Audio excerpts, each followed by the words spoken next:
Évangile de Jésus-Christ selon saint Jean, chapitre 5. Après cela, il y eut une fête des Juifs, et Jésus monta à Jérusalem. Or, il existe à Jérusalem, près de la Probatique, une piscine qui s'appelle en hébreu Bethesda et qui a 5 portiques. Sous ces portiques gisait une multitude d'infirmes, aveugles, boiteux, impotents, qui attendaient le bouillonnement de l'eau, car l'ange du Seigneur descendait par moments dans la piscine et agitait l'eau. Le premier alors à y entrer après que l'eau avait été agitée, se trouvait guéri quel que fût son mal. Il y avait là un homme qui était infirme depuis 38 ans.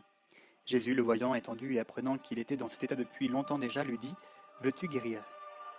L'infirme lui dit « Seigneur, je n'ai personne pour me jeter dans la piscine quand l'eau vient à être agitée, et le temps que j'y aille, un autre descend avant moi. » Jésus lui dit « Lève-toi, prends ton grabat et marche. » Et aussitôt l'homme fut guéri. Il prit son grabat et il marchait. Or, c'était le sabbat ce jour-là. Les Juifs dirent donc à celui qui venait d'être guéri, « C'est le sabbat, il ne t'est pas permis de porter ton grabat. » Il leur répondit, « Celui qui m'a guéri m'a dit, prends ton grabat et marche. » Ils lui demandèrent, « Quel est l'homme qui t'a dit, prends ton grabat et marche ?» Mais celui qui avait été guéri ne savait pas qui c'était. Jésus en effet avait disparu car il y avait foule en ce lieu. Après cela, Jésus le rencontre dans le temple et lui dit, « Te voilà guéri, ne pêche plus de peur qu'il ne t'arrive pire encore. » L'homme s'en fut révélé aux Juifs que c'était Jésus qui l'avait guéri. C'est pourquoi les Juifs persécutaient Jésus, parce qu'il faisait ces choses-là le jour du sabbat. Mais il leur répondit, « Mon Père est à l'œuvre jusqu'à présent, et j'œuvre moi aussi. » Aussi, les Juifs n'en cherchaient que davantage à le tuer, puisque non content de violer le sabbat, il appelait encore Dieu son propre Père, se faisant égal à Dieu. Jésus reprit donc la parole et leur dit, « En vérité, je vous le dis, le Fils ne peut rien faire de lui-même, qu'il ne le voit faire au Père. Ce que fait celui-ci, le Fils le fait pareillement, car le Père aime le Fils, et lui montre tout ce qu'il fait. Et il lui montrera des œuvres plus grandes que celles-ci, à vous en stupéfier. Comme le Père en effet ressuscite les morts et leur redonne vie, ainsi le Fils donne vie à qui il veut. Car le Père ne juge personne. Il a donné au Fils le jugement tout entier, afin que tous honorent le Fils, comme ils honorent le Père. Qui n'honore pas le Fils, n'honore pas le Père qui l'a envoyé. En vérité, je vous le dis, celui qui écoute ma parole et croit à celui qui m'a envoyé a la vie éternelle, et ne vient pas en jugement, mais il est passé de la mort à la vie. En vérité, je vous le dis, l'heure vient, et c'est maintenant, où les morts entendront la voix du Fils de Dieu, et ceux qui l'auront entendu vivront. Comme le Père en effet a la vie en lui-même, de même a-t-il donné au Fils d'avoir aussi la vie en lui-même, et il lui a donné pouvoir d'exercer le jugement parce qu'il est Fils d'homme. N'en soyez pas étonnés, car elle vient l'heure où tous ceux qui sont dans les tombeaux entendront sa voix et sortiront. Ceux qui auront fait le bien pour une résurrection de vie, ceux qui auront fait le mal pour une résurrection de jugement. Je ne puis rien faire de moi-même. Je juge selon ce que j'entends, et mon jugement est juste, parce que je ne cherche pas ma volonté, mais la volonté de celui qui m'a envoyé. Si je me rends témoignage à moi-même, mon témoignage n'est pas valable. Un autre témoigne de moi, et je sais qu'il est valable. Le témoignage qu'il me rend, vous avez envoyé, et je sais qu'il est valable, le témoignage qu'il me rend. Vous avez envoyé trouver Jean, et il a rendu témoignage à la vérité. Non que je relève du témoignage d'un homme. Si j'en parle, c'est pour votre salut. Celui-là était la lampe qui brûle et qui luit, et vous avez voulu vous réjouir une heure à sa lumière. Mais j'ai plus grand que le témoignage de Jean. Les œuvres que le Père m'a données à mener à bonne fin, ces œuvres mêmes que je fais, me rendent témoignage que le Père m'envoie. Et le Père qui m'a envoyé, lui, me rend témoignage. Vous n'avez jamais entendu sa voix, vous n'avez jamais vu sa face, et sa parole, vous ne l'avez pas à demeure en vous, puisque vous ne croyez pas à celui qui l'a envoyé. Vous scrutez les Écritures parce que vous pensez avoir en elles la vie éternelle, et ce sont elles qui me rendent témoignage, et vous ne voulez pas venir à moi pour avoir la vie. De la gloire, je n'en reçois pas qui viennent des hommes, mais je vous connais. Vous n'avez pas en vous l'amour de Dieu. Je viens au nom de mon Père, et vous ne m'accueillez pas. Qu'un autre vienne en son propre nom, celui-là vous l'accueillerez. Comment pouvez-vous croire, vous qui recevez votre gloire les uns des autres, et ne cherchez pas la gloire qui vient du Dieu unique? Ne pensez pas que je vous accuserai auprès du Père. Votre accusateur, c'est Moïse, en qui vous avez mis votre espoir. Car si vous croyez Moïse, vous me croiriez aussi, car c'est de moi qu'il a écrit. Mais si vous ne croyez pas à ces écrits, comment croirez-vous à mes paroles?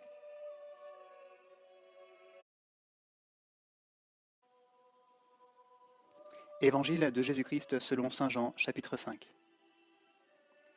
Après cela, Jésus s'en alla de l'autre côté de la mer de Galilée ou de Tibériade. Une grande foule le suivait, à la vue des signes qu'il opérait sur les malades. Jésus gravit la montagne, et là, il s'assit avec ses disciples. Or la Pâque, la fête des Juifs, était proche. Levant alors les yeux et voyant qu'une grande foule venait à lui, Jésus dit à Philippe, où achèterons-nous des pains pour que mangent ces gens? Il disait cela pour le mettre à l'épreuve, car lui-même savait ce qu'il allait faire. Philippe lui répondit, 200 deniers de pain ne suffisent pas pour que chacun en reçoive un petit morceau. Un de ses disciples, André, le frère de Simon-Pierre, lui dit, il y a ici un enfant qui a 5 pains d'orge et 2 poissons, mais qu'est-ce que cela pour tant de monde? Jésus leur dit, faites s'étendre les gens. Il y avait beaucoup d'herbes en ce lieu. Ils s'étendirent donc au nombre d'environ 5000 hommes. Alors Jésus prit les pains, et ayant rendu grâce, il les distribua aux convives. De même aussi pour les poissons, autant qu'ils en voulaient. Quand il fut repu, il dit à ses disciples, rassemblez les morceaux en surplus afin que rien ne soit perdu. Ils les rassembla donc et remplirent 12 couffins avec les morceaux des 5 pains d'orge, restés en surplus à ceux qui avaient mangé. À la vue du signe qu'il venait de faire, les gens disaient, c'est vraiment lui le prophète qui doit venir dans le monde. Alors Jésus, se rendant compte qu'ils allaient venir s'emparer de lui pour le faire roi, s'enfuit à nouveau dans la montagne tout seul. Quand le soir fut venu, ses disciples descendirent à la mer, et montant en bateau, ils se rendaient de l'autre côté de la mer, à Capharnaüm. Il faisait déjà nuit. Jésus n'était pas encore venu les rejoindre, et la mer, comme soufflait un grand vent, se soulevait. Ils avaient ramé environ 25 ou 30 stades, quand ils voient Jésus marcher sur la mer et s'approcher du bateau. Ils eurent peur, mais il leur dit, « C'est moi, n'ayez pas peur. » Ils étaient disposés à le prendre dans la barque, mais aussitôt le bateau touche à terre là où ils se rendaient. Le lendemain, la foule, qui se tenait de l'autre côté de la mer, vit qu'il n'y avait eu là qu'une barque, et que Jésus n'était pas monté dans le bateau, avec ses disciples, mais que seuls ses disciples s'en étaient allés. Cependant, de Tibériade, des bateaux vinrent près du lieu où l'on avait mangé le pain. Quand donc la foule vit que Jésus n'était pas là, ni ses disciples non plus, les gens s'embarquèrent et vinrent à Capharnaüm à la recherche de Jésus. L'ayant trouvé de l'autre côté de la mer, ils lui dirent, « Rabbi, quand es-tu arrivé ici ?» Jésus leur répondit, « en vérité, je vous le dis, vous me cherchez, non pas parce que vous avez vu des signes, mais parce que vous avez mangé du pain et avez été rassasiés.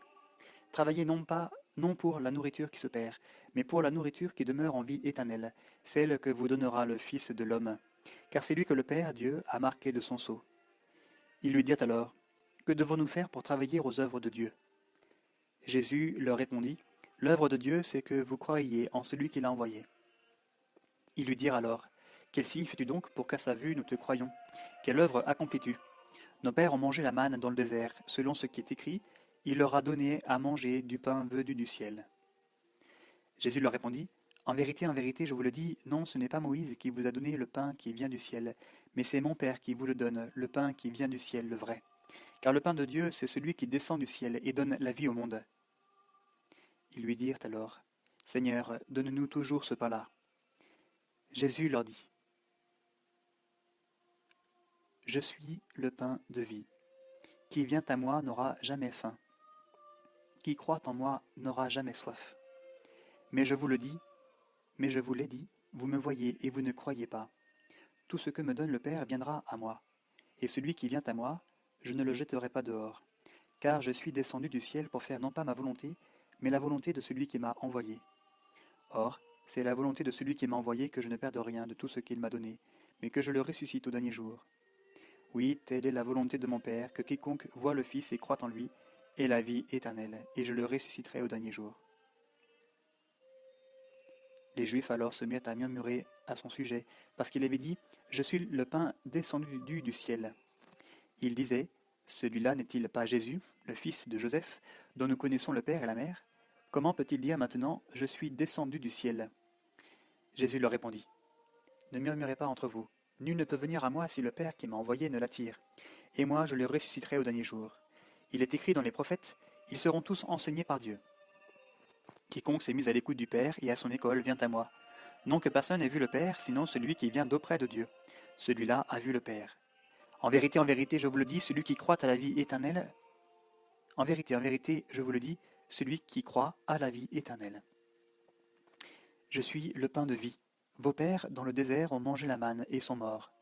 Ce pain est celui qui descend du ciel pour qu'on le mange et ne meure pas. Je suis le pain vivant descendu du ciel. Qui mangera ce pain vivra à jamais. Et même le pain que je donnerai, c'est ma chair pour la vie du monde. » Les Juifs alors se mirent à discuter fort entre eux. ils disaient, « Comment celui-là peut-il nous donner sa chair à manger ?» Alors Jésus leur dit, « en vérité, je vous le dis, si vous ne mangez la chair du Fils de l'homme et ne buvez son sang, vous n'aurez pas la vie en vous. Qui mange ma chair et boit mon sang a la vie éternelle. Et je le ressusciterai au dernier jour. Car ma chair est vraiment une nourriture, et mon sang vraiment une boisson. Qui mange ma chair et boit mon sang demeure en moi, et moi en lui. De même que le Père qui est vivant m'a envoyé et que je vis par le Père, de même celui qui me mange, lui aussi vivra par moi. Voici le pain descendu du ciel, il n'est pas comme celui qu'ont mangé les pères et ils sont morts. Qui mange ce pain vivra à jamais. Tel fut l'enseignement qu'il donna dans une synagogue à Capharnaüm. Après l'avoir entendu, beaucoup de ses disciples dirent, « Elle a dit cette parole. Qui peut l'écouter ?» Mais sachant en lui-même que ses disciples murmuraient à ce propos, Jésus leur dit, « Cela vous scandalise, et quand vous verrez le Fils de l'homme monter là où il était auparavant. C'est l'esprit qui vivifie, la chair ne sert de rien. Les paroles que je vous ai dites sont esprit et elles sont vie, mais il en est parmi vous qui ne croient pas. » Jésus savait en effet, dès le commencement, qui étaient ceux qui ne croyaient pas, et qui était celui qui le livrerait.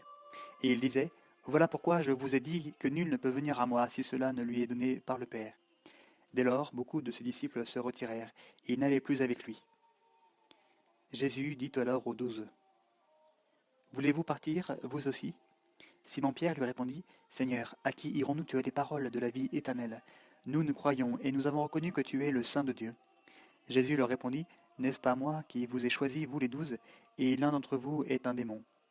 Il parlait de Judas, fils de Simon Iscariote. C'est lui en effet qui devait leur arriver. C'est lui, en effet, qui devait le livrer, lui, l'un des 12.